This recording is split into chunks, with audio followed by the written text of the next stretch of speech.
पिछले पार्ट से कंटिन्यू करते हैं। और अगली बार जब कुछ हफ्ते पहले पाकिस्तान की आर्मी ने एक बार फिर टीटीपी के ऊपर एक बड़ी कार्रवाई करने की कोशिश करी, तो इस बार जो उनको हमला हुआ वो तालिबान जो अफगानिस्तान में थे वहां से भी आना शुरू हो गया। अब याद रखने की बात है कि तालिबान के पास कोई एयरफोर्स नहीं है, उनके पास कोई ट्रेन पायलट नहीं है, तालिबान के पास कोई नौसेना भी नहीं है। इनफैक्ट तालिबान के पास ढंग के टैंक या आधुनिक तोप चलाने वाला स्क्वाड भी मौजूद नहीं है। लेकिन इसके बावजूद पुराने रखे हुए हथियार AK-47 जैसी असॉल्ट राइफल को किसी जीप के पीछे खड़े होकर के चलाते हुए भी उन्होंने 60 पाकिस्तानी सैनिकों को मौत के घाट उतार दिया। ये दिखाता है कि पाकिस्तान की आर्मी का जो मोराल है वो एकदम नीचे आ चुका है।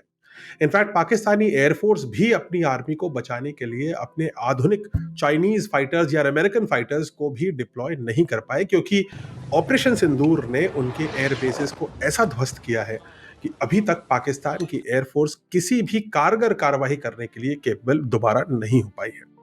शायद किसी लार्ज स्केल कंट्री की एयरफोर्स को इतनी बुरी तरीके से पीटने की घटना द्वितीय विश्व युद्ध के बाद पहली बार हो रही है। एक और इंटरेस्टिंग बात यह है कि पाकिस्तान ने अपने इतिहास में आज तक एक भी युद्ध नहीं जीता है। जब भी उसने किसी से भी लड़ाई लड़ी है उसको मुंह की खानी पड़ी है। और उसी सिलसिले को, उसी रिकॉर्ड को कायम रख रही है पाकिस्तान तालिबान के खिलाफ अपनी जंग में। तालिबान, जिसको पाकिस्तान अपना छोटा भाई मानता था, अब पाकिस्तान का सबसे बड़ा दुश्मन बन बैठा है। पाकिस्तान की आर्मी को और उसकी सरकार को यह उम्मीद नहीं थी कि तालिबान भी उसकी पिटाई करके आगे बढ़ सकता है।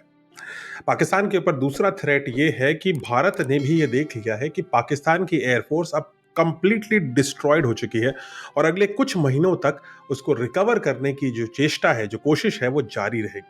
और तब तक पाकिस्तान की एयरफोर्स, पाकिस्तान की सरहद और पाकिस्तान की आर्म्ड फोर्सेस भारत के किसी भी अटैक के लिए बहुत वल्नरेबल है। वो बात अलग है कि दुश्मन को कमजोर देखकर हम उस पर हमला नहीं करते, लेकिन अगर पाकिस्तान ने कोई भी आतंकवाद घटना करने की कोशिश करी तो पाकिस्तान को खुद पता है कि जब आप तालिबान को नहीं हरा पाए तो आप ऑपरेशन सिंदूर को कैसे झेलोगे।